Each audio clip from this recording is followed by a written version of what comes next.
students, how are you all? I hope you all are safe and fit at your home.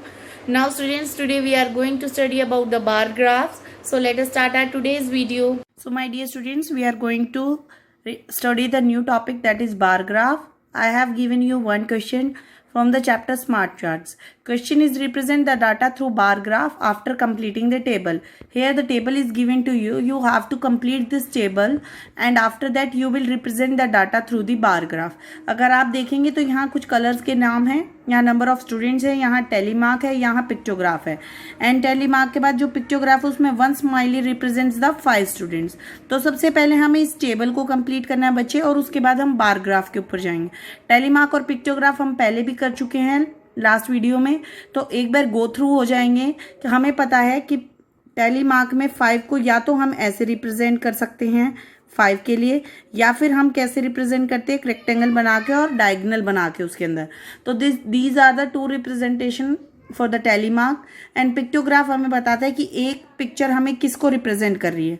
अब देखिए red के आगे number of students हमें नहीं पता, हमें पिक्टोग्राफ नहीं पता, लेकिन हमें टेलीमार्क दिखाई दे रहा है. तो एक टेलीमार्क का मतलब है 5 को रिप्रेजेंट करना. तो let us count how many tally marks are there. 1 2 3 4 and 5. 5 telemarks are there. 1 represent 5, so 5 will represent 25. So the number of students will be 25. Number of students will be 25. Now how many pictures will be there? One smiley represents the 5. तो जैसे हम 25 को 5 से divide करेंगे, we get the 5 smileys.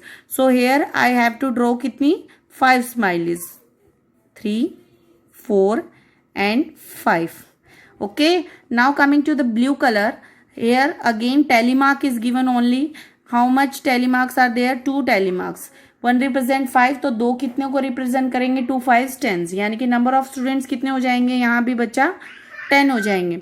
And 10 को जैसे ही हम 5 से डिवाइड करेंगे, क्योंकि हमारी एक पिक्चर 5 को रिप्रेजेंट कर रही है, तो कितनी स्माइलीज आएंगी? यहाँ पर 2 आएंगी smileys. So I will draw 2 smileys here. Now for the green, number of students still not there, telemark is not there. Now pictograph is given to you.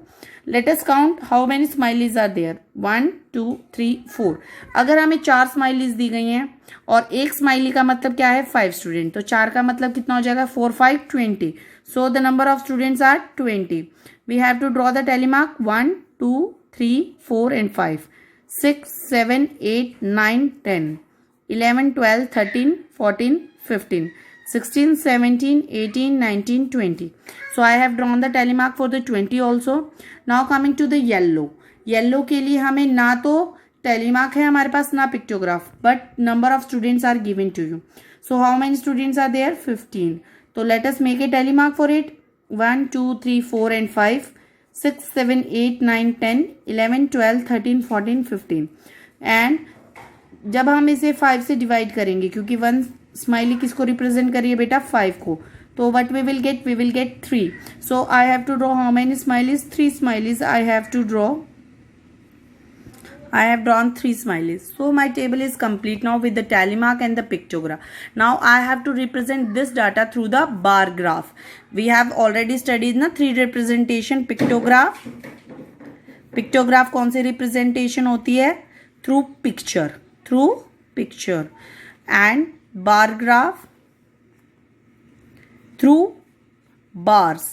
Through bars. ठीक है. और हमने टेलीमार्क भी किया, जिसमें कि हम किसको यूज करते हैं? टैली को. किसको यूज करते हैं हम? टैली रिप्रेजेंटेशन को. अब मैं आपसे इनमें क्वेश्चंस भी पूछ सकती हूँ, जरूरी नहीं आपको सिर्फ रिप्रेजेंटेशन आए, आपको क्वेश्चंस भी पूछे जा सकते हैं. जैसे which colour is like by the maximum number of students. तो आप यहाँ से देख सकते हैं कि रेड को 25, ब्लू 10 20 15. तो मैक्सिमम का मतलब सबसे ज्यादा. तो मैक्सिमम कौन सा कलर पसंद किया है? रेड. और अगर मैं मिनिमम की बात करूं, सबसे कम, तो सबसे कम कितना कौन है? ब्लू. सबसे कम कौन है? ब्लू. अगर मैं पूछूं how many students like the colour green, so you will right 20 students. So you will right 20 students. Maximum की जगह मैं आपसे यूं भी पूछ सकती हूँ मोर कौन सा कलर पसंद किया गया है.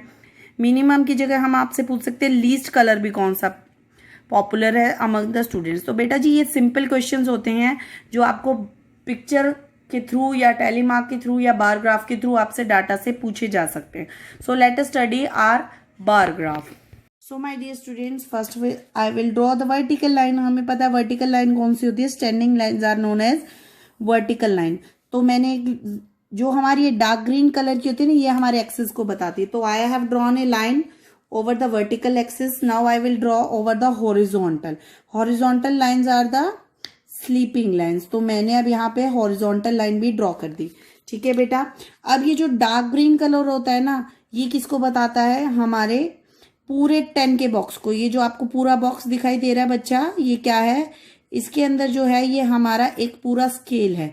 और आप देखेंगे तो इसमें एक माइनर सा प्लस का साइन है. ये हमारा जो है हाफ को रिप्रेजेंट करता है. सपोज कीजिए कि मैंने इसको 0 लिया है और इसको मैंने 2 लिया है. ठीक है, इसको 0 लिया और इसको 2 लिया. तो जो ये हमारा 0 और 2 है, ये 0 है, ये 2 है. तो 0 और 2 के बीच में आपका मिड पॉइंट कौन सा होता है? 1 होगा. तो ये जो हल्की सी ग्रीन लाइन आपकी जा रही है ना, ये क्या होगी? हमारी 1 को रिप्रेजेंट करेगी. किसको रिप्रेजेंट करेगी? 1 को रिप्रेजेंट करेगी. और जैसे अगर मान लो यहां से 0 से यहां तक का मेरा 5 का डिस्टेंस है, तो ये जो लाइन है ये इन दोनों के बीच का डिफरेंस रिप्रेजेंट करेगी. That is 2.5. That is 2.5. तो अब आपको समझ आ गया बच्चे कि अगर हमारा कोई भी डिस्टेंस होता है तो जो ये हल्का सा प्लस होता है इसके बीच में, ये इसका हाफ रिप्रेजेंट करता है. क्या रिप्रेजेंट करता है? हाफ. अब आप जैसे उसमें करते आ रहे थे कि आप क्या करेंगे कि जो हॉरिजॉन्टल एक्सिस है उसमें हम क्या लिखेंगे? हमारी जो चीज फिक्स है. और हमारी क्या चीज फिक्स है? हमारे कलर्स नेम जो हैं वो फिक्स हैं, क्योंकि कलर्स जो हैं वो चूज कर रहे हैं बच्चे. लेकिन बच्चे जो हैं वो हमारे फिक्स नहीं है. तो हम किसको लेंगे? इसको वर्टिकल एक्सिस पे. So I will write number of students over here, because number of students are not fix. Number of students are not fix. तो मैंने कहा ले लिया उनको? Vertical line.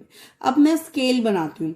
आपने ध्यान दिया होगा हमारा सारा डाटा किस पे चल रहा था कि रेड के लिए हमारे पास 25 स्टूडेंट्स थे, ब्लू के लिए हमारे पास 10 थे, ग्रीन के लिए हमारे पास 20 थे, and yellow we have 15 students. Yellow के लिए कितने थे?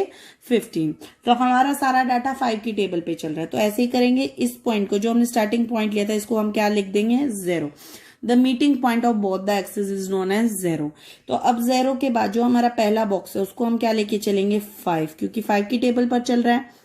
याद रखिएगा जो आप स्केल लेके चल रहे हैं वो डार्क लाइन होगी. जो बीच वाली लाइन होगी वो किसको रिप्रेजेंट करेगी बच्चे? हाफ को रिप्रेजेंट करेगी.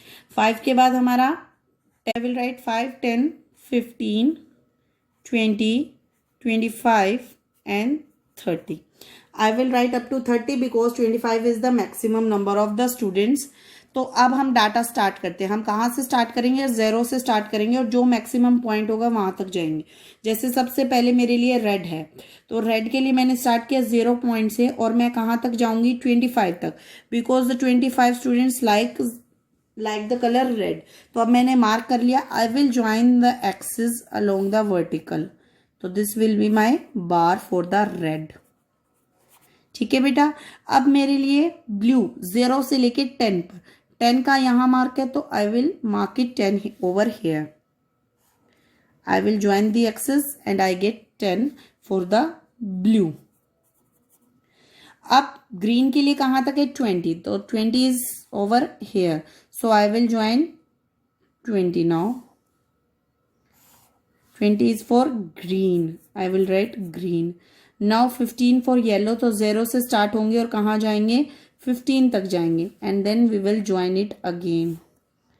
बच्चा हमेशा याद रखिएगा कि आप जो गैप लेके चल रहे हैं वो सेम होना चाहिए. जैसे हम मैथ्स की नोटबुक में बार ग्राफ बनाते थे कि एक बॉक्स अगर हमने 0 से लेके 5 तक एक बॉक्स का डिफरेंस लिया है तो हर बार एक बॉक्स का ही लेंगे. सिमिलरली बार ग्राफ में भी जो ये डिफरेंस है ये 1 बॉक्स का है तो आप 1 का ही कंटिन्यू करेंगे. 2 का है then you will continue with 2 and you will write here the scale. 1 box represent या 1 यूनिट, या फिर इसकी जगह आप लिख सकते हैं 1 यूनिट रिप्रेजेंट 5 स्टूडेंट्स. अगर आप 2 यूनिट्स लेके चल रहे हैं then you will write the 2 units and if you are taking 3 units you will write the 3 units. तो so this is the bar graph. We will draw on the bar graph paper. It will be easily available in your villages. So I hope you have understood how to draw the bar graph on bar graph page. Remember the thing that you will take the similar scale every time, और जो dark lines हैं उनसे ही scale लेके चलेंगे, क्योंकि जो light line होती है, लाइट प्लस होता है, ये किसको रिप्रेजेंट करता है, हमारे कंप्लीट बॉक्स के आधे को रिप्रेजेंट करता है।